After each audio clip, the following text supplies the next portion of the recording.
Hey guys, what's up? Maik Wiedenbach here. It is Friday in New York City, and I want to talk about what's wrong with the world. No, just with the world of bodybuilding. So, what brings me to this? Well, it's a good question. So I got a new client, yay, client, and his coach had falling out, whatever. And I said, send me your stuff, so he's prepping for a show, so I get his food, diet, and drug cycle. Yes, people do use drugs in bodybuilding. And I looked it over, and here's the conundrum. And I think that's very typical. The drug cycle was basically done for 2020, whereas food and training were done for 1984. Actually, MC Hammer used that workout to get in shape. And in bodybuilding, unfortunately, a lot of mistakes are being covered up by extensive drug use. So I'm not naive. I'm not saying there will be no drugs, never taken drugs or so. But here's what I'm thinking. Optimize diet and training first. So, the diets are too focused on single foods. They're too rigid. It's too like only eat this food, don't eat that food. That's total nonsense. Your macros matter, okay? When the diet says eat only, insert here, pangasius or whitefish or so, it's doomed to fail. Your body will reject those foods after a while. You also need to learn as to what foods your body handles better than others. And there has to be variety so you can do it for the long run. As for training, the Monday night chest bro days are over, okay? Done. So, in your training, look, are you covering the strength curve in all aspects? Are you activating properly? Meaning, if you're doing a lat pull down, are you doing this or are you doing this, right? Because if you're doing this, you're wasting your time, Does your stride raise look like this? Because, again, that's a problem. And then, supplement use. I mean, by all means, we all know everything but 5 supplements is basically garbage. When training and diet are optimized, one can probably cut the drug use into half.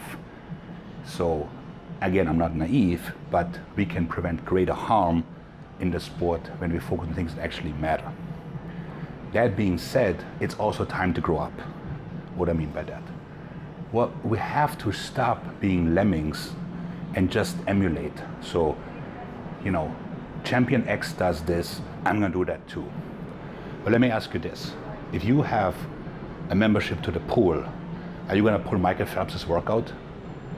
I hope not, because you're probably gonna drown. Instead, take the time, learn anatomy. I can't overemphasize this, but tension training is probably the most underrated weapon in the bodybuilding world. Meaning, if you don't know where origin and insertion is for each muscle that you're training, and you don't take the time to figure out what is best for me, not for this guy. This guy might be huge and good for him, yeah? But doesn't mean it works for you. So for my lats, should the pull be here or out here, right? And you know what? You can do 8 sets of an exercise if that targets your muscle properly, as opposed to, flat bench, incline bench, decline bench. What is that, like 1964? So, as an athlete, you also have the responsibility to an extent to take care of your body and to learn, educate yourself. And by that I mean, how do my muscles work? Where do they insert? Where's the origin? And how do I create tension? And basically how do I get the most out of my training without ending up, with all due respect, like Ronnie Coleman, who, yes, he trained heavy and won a lot, but look at him now, So if you're like me and you have kids and you may want to take them to the pool at some point or so, you want to be healthy in the long run, okay? So do not fall into the trap where whenever something goes wrong or you're not looking at the part you look in, you say, need more drugs, man.